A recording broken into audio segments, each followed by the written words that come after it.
Okay, so some of y'all want me to teach you how to stamp.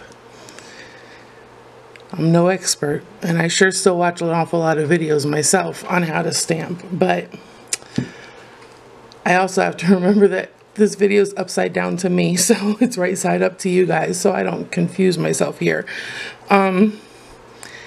There's a lot of components that go into stamping and doing it right, or getting it right, or making it at least look good.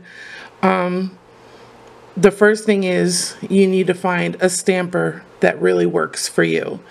I own at least 8 different stampers, and I still only use my original Conad stamper.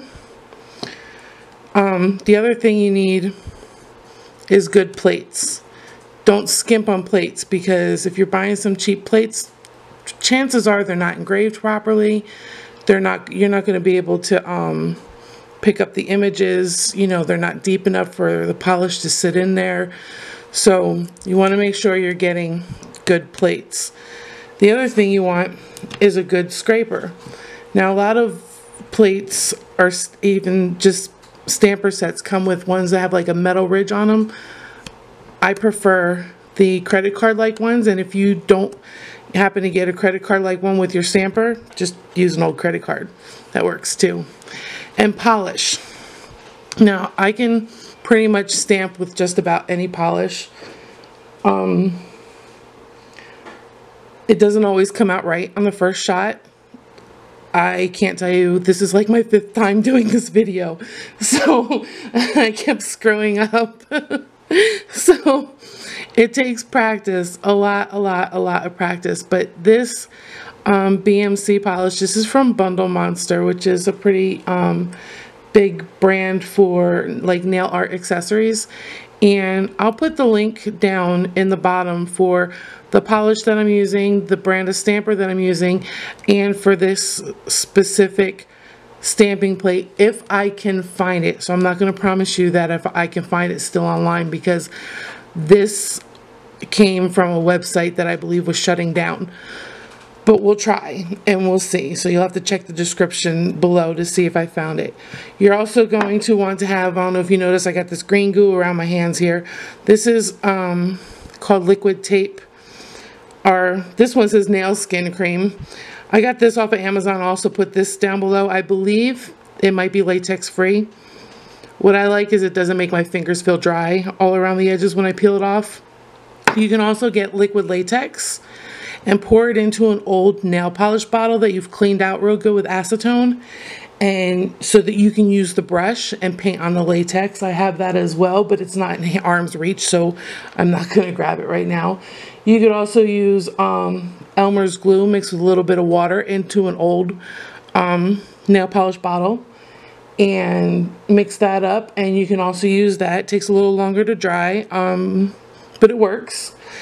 And when you're stamping, you need to have acetone handy, so I have mine here. I would link it to you, but it's called Professional Remover, Onyx Professional Remover, and I would get you a link, but it's expensive online. You can get it for like $3 at Walmart, and it's a giant bottle. It's like 16 ounces, and they come in good flavors. Like this one's lavender. I have another one over here, and this one's strawberry. I think they have a coconut, or yeah, I think there's a coconut one. It's blue. So you want to have acetone and some cotton balls. What I do is I tear my cotton balls. I unroll them and I tear them into like 2-3 pieces each so that they last longer. And you're going to want that for cleaning off your stamping plate in between stamps. And you're going to want this right here. This is just a piece of tape, Scotch tape stuck down to my table, so that when I go to clean off my stamper, I can clean it off right on here. You don't want to put acetone on your stamper because it can degrade your the stamping head. You don't want that to happen. So I'm going to start. This is the Labyrinth stamping plate from Moira, and it's got all kinds of cute little designs and stuff on it. I've recently done a mani with the splatters, and that's cool. Oh my gosh, you're getting like the whole reflection of my camera. You like my camera? Isn't it pretty? Look, hey, there's me. Sorry guys. Anyway, I've been eyeballing this circle pattern here lately, and I also like the square one. It's also got like a crossword puzzles, but I've been trying to figure out doing one of these two designs. So mind you, I am working upside down from what you're seeing, so I'm sorry. I got to make sure that I'm staying in the line of the camera, and that's kind of why you're looking at everything a little upside down. And I'm looking at it upside down too, so it's going to be weird for both of us. Who knows? I don't know what it's going to look like. This video is just going to be a hot mess because I'm a hot mess. So here we go. We're going to take our stamping polish, and you want to just kind of put like a thick stripe across the top of your design, and then take your card, swipe, do it fast and real lightly, rotate your stamping head around, and then we're going to rotate in there on my thumb, and anything excess I'll take off on here. So there's my thumb. Let me see if I get this to focus in. Oh, because that like made it worse, right? I'm still trying to figure out how to work my camera. So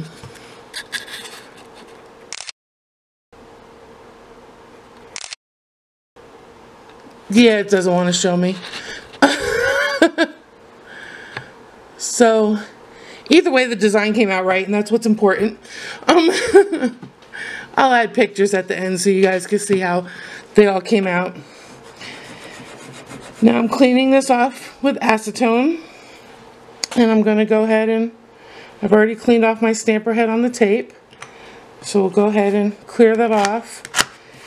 And I really will recommend that if you are having a hard time stamping, that you go ahead and spend the extra money on some stamping polish. This Bundle Monster polish, it's really cool. I've got like a ton of different bottles of it. They've got neons and pastels. There's dark metallics, and they work really great. They don't cost a lot, and that's a big thing. You don't want to have to spend a fortune, because I've got some really expensive stamping polish too. I think I paid like 150 bucks for the whole set, and I don't use it nearly as much as I use this. So I'm just gonna keep on going here. Sorry if I'm blocking the camera with my arm.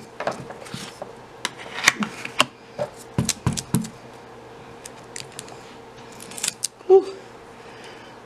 I keep sticking to the tape because normally I have the tape on the side. My hands keep sticking to it now.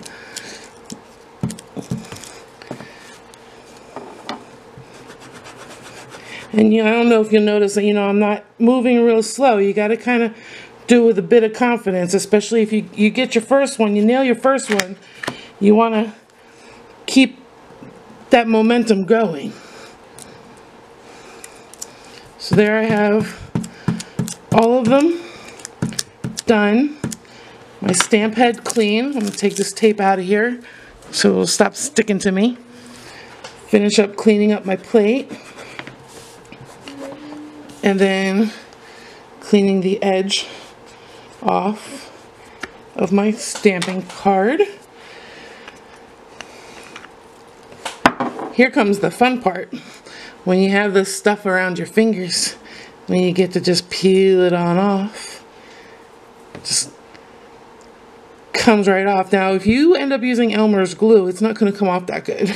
This only seems to work really well with this kind of nail tape or any other peel-off protectant that you use. Like there's one called Simply Peel that's really popular, kind of expensive. I prefer to stick to using my own liquid latex, but if you have latex allergies, like I said, I think this one here that I'm using is latex free, because it feels almost like paper when you're peeling it off. So I will link that below And afterwards, you want to just go ahead and put on a nice top coat. I use Seche Vite. If you're going to spend money on anything, make sure you spend it on your top coat, because Seche Vite is probably by far the best that you'll ever use. Make sure you seal off the edges real good. It dries fast and it has a really great high gloss shine. You'll notice that I'm not going over my nails a lot. I'm putting on like a nice thick goop of it and then sealing off my edges. The reason why I'm trying to not go over the same place twice is because I'm not fully dry and I don't want to smear my design. So I'll add pictures at the end. We did really good here. So I hope this helps y'all, and thanks for watching.